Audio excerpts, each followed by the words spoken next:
বিড়াল বাচ্চা যেকোনো রান্না করলে বন্ধুরা আমি কিন্তু সেটা ভালো লাগে লাইক আর বেশি ভালো লাগে সাবস্ক্রাইব করো, এগুলো একসাথে খাওয়া দাওয়া। তো এখানে দেখতে পাচ্ছ বড় 4 পিস মাছ নিয়ে নিয়েছি, কষিয়ে নিলাম, তারপর দেখতে পাচ্ছ এখানে গরুর মাংস দিয়ে দিলাম অনেকটা পরিমাণে। তো গরুর মাংস আসসালামু আলাইকুম গাইস, তোমরা কেমন আছো? আমি ভালো আছি। তো আরেকটি ভিডিও নিয়ে আসলাম, শুক্রবার স্পেশাল রান্নাবান্না এবং খাওয়া দাওয়া তোমাদের সাথে শেয়ার করব, সঙ্গেই থাকো। তো আমি মশলাপাতি তেল দিয়ে পর্যাপ্ত পরিমাণে সুন্দর করে কষিয়ে নিলাম, তারপরে দেখতে পাচ্ছ এখানে গরুর মাংস দিয়ে দিলাম অনেকটা পরিমাণে। তো গরুর মাংস দিয়ে আজকে ভাবছিলাম যে পোলাও রান্না করব না, পরে দেখলাম যে না, প্রতি শুক্রবারেই রান্না করি। তা আমার কাছে তো গরুর মাংস দিয়ে ভাত খেতে খুব ভাল লাগে, গরম ভাত। পোলাও দিয়ে তেমন একটা মজা পাই না। তো তোমরা কারা কারা পোলাও দিয়ে গরুর মাংস পছন্দ করো বা কারা কারা ভাত দিয়ে পছন্দ করো জানাবা। তো এখানে গরুর মাংসটা কষানো হয়ে গেছে, ঝোল দিয়ে দিয়েছি। আর এই পাশে আমি পোলাও রান্না করে নিচ্ছি, গরম পানিটা দিয়ে দিলাম। তো তার পাশে আবার থাকবে বড় বড় কাতল মাছের পিস, ওগুলা দিয়ে ভেজে তারপর গরুর মাংস, এগুলো একসাথে খাওয়া দাওয়া হবে। তো এখানে দেখতে পাচ্ছ বড় বড় 4 পিস মাছ নিয়ে নিয়েছি। তো এত বড় ছিল বন্ধুরা যে আমি কিন্তু হাঁপি খেয়েছি, কারণ পুরাটা মাছ আমি খেতে পারি নাই, অর্ধেক খেয়েছি, অর্ধেকই আমার পেট ভরে গেছে এরকম মনে হয়। তো একটু বেশ, যেহেতু অনেক বড় মাছ, তাই আমি এখানে কিন্তু আদা দেইনি, জিরাও দিইনি, একটু রসুন বাটা দিয়েছি।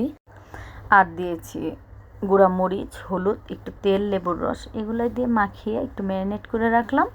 তো পোলাওটা যখন হয়ে যাবে ওই চলে আমি ভেজে নেব। তো আমার রান্নাবান্না শেষ গাইজ, বন্ধুরা দেখতে পাচ্ছ আমি এখন কিন্তু শুক্রবার গোসল করেছি, নামাজ আদায় করেছি, তারপরে খেতে বসে পড়েছি। এই দেখো সব কিছু নিয়ে এখানে সাদা ভাতও রেখেছি আর অল্প করে পোলাও নিয়েছি। ভাজা মাছ তোমাদের সাথে বললাম যে ভাজা মাছ এত বড় খেতে আমার ভাল লাগে না, তো এখান থেকে ভেঙে অল্প একটু মাছ নিয়ে নিয়েছি, পুরোটা আমার পক্ষে খাওয়া সম্ভব না, তোমরা আবার কিছু মনে করো না। তো যে যেখান থেকে আমার ভিডিওটি দেখছো বন্ধুরা, সবাইকে অভিনন্দন, শুভেচ্ছা। যে যেখান থেকে দেখছো সবাইকে আন্তরিক শুভেচ্ছা জানাচ্ছি, এবং আমার চ্যানেলের পাশে থেকো, এবং আমার ভিডিও ভালো লাগলে একটি লাইক, আর বেশি ভালো লাগলে একটি সাবস্ক্রাইব করো। তো এখানে আমি অলরেডি খাওয়া শুরু করে দিয়েছি। বেশ মাছ ভাজিটা মজা হয়েছিল। কয়েকদিন আগে 3 কেজি ওজনের একটা কাতলা মাছ এনেছিলাম, ওইটাই আর কি কিছুটা ছিল, ওগুলাই ভাজি করেছিলাম। তো বেশি দিন হয়নি, 5-7 দিন হয়েছে। তো কাতলা মাছটা আমি দ্রুতই খেয়ে ফেলেছি, যেহেতু এত বড় মাছ পরে মজা লাগে না। আর এখানে লেবু কাঁচামরিচ নিয়ে নিয়েছি, আর এখানে ভাজি দিয়ে তো মজা করে আমি খাচ্ছি। তো এখানে আবার আশপাশে তোমরা দেখতেই পেলে যে মাছ ভাজি, গরুর মাংস, পানি, সাদা ভাত সব কিছু নিয়ে নিচ্ছি। তো এখানে অলরেডি কিন্তু আমি অনেকগুলা ভাত খেয়ে ফেলছি মাছ ভাজি দিয়েই। আর এখন আমি এই পোলাওয়ের সাথেই একটু গরুর মাংস নিয়ে তারপর আবার সাদা ভাত নেব, সাদা ভাত নিয়ে একসাথে মিক্সড করে খাবো। তো আমার খাওয়াটা আবার একটু ভিন্ন রকম, দেখা যায় যে পোলাওয়ের সাথে কিন্তু আমি দই দিয়েও খাই বন্ধুরা। তো তোমরা কে কে দই দিয়ে পোলাও খাও সেটাও আমাকে কিন্তু জানাবা। এবং আরও একটা পাগলামি দেখো, পোলাওয়ের সাথে ভাত দিয়ে কিন্তু আমি এখন অলরেডি মিক্সড করে নেব, ওই দেখতে পাচ্ছ। তো মিক্সড করে খেতেই কিন্তু আমার ভালো লাগে। তো যাই হোক বন্ধুরা, আজকে একটা ঘটনা ঘটছে, তোমাদের সাথে শেয়ার করি আর খাবার খাই, গল্প করি, শোনো, পুরো ভিডিওটা দেখবা। তো আমাদের একটা অটোরিকশার গ্যারেজ আছে বন্ধুরা, ওখানে মাঝে মাঝেই বিড়ালে বাচ্চা দেয়, কুকুরে বাচ্চা দেয়। তো আমাদের বাড়িতেও কিন্তু বিড়াল আছে। তো আমি আবার কেমন যেন বিড়াল প্রেমী, বিড়ালের বাচ্চারা, যে কোনো বিড়াল কান্নাকাটি করলে বন্ধুরা আমি কিন্তু সইতে পারি না।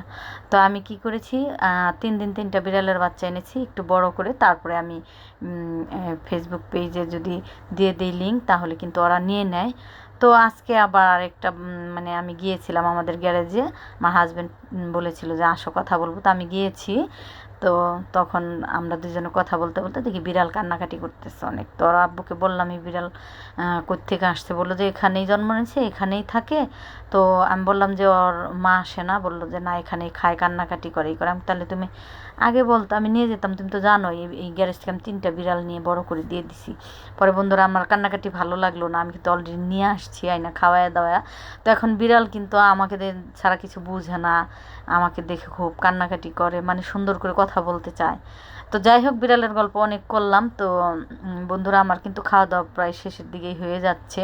তো তোমরা কিছু মনে করো না, মাঝে মাঝে কিন্তু সবসময় খাবারের ভিডিওতেও দেখা যায় যে বেশি কথা বলা যায় না, তো অন্য কিছু গল্প টল্প করতে হয়। তো তোমরা আমার পাশেই থেকো, আমার ভিডিও দেখো, আমাকে লাইক করো। তোমাদের কালকেও বলেছি যে আমার আরেকটা চ্যানেল ছিল, তো সেই চ্যানেলটার জন্য আমি অনেক কষ্ট পাই, যেহেতু এতগুলা আমার সাবস্ক্রাইব হয়েছে, কিন্তু আমি কিন্তু এখনও মনিটাইজ করতে পারিনি, যেহেতু আমি শর্ট ভিডিও দিয়েছি, বড় ভিডিও দিইনি। তো এখন থেকে বড় ভিডিও দিচ্ছি, তোমরা যদি না দেখো তাহলে তো আর আমার ওয়াচ টাইম বাড়বে না। তো দয়া করে প্লিজ একটা লাইক দিও, একটা লাইক দিতে তো আর কষ্ট হয় না, তোমাদের টাকাও লাগে না, কিছু মনে করো না, একটা লাইক দিয়ে দিও প্লিজ। তো ভালো থেকো সবাই, টাটা, বাই বাই।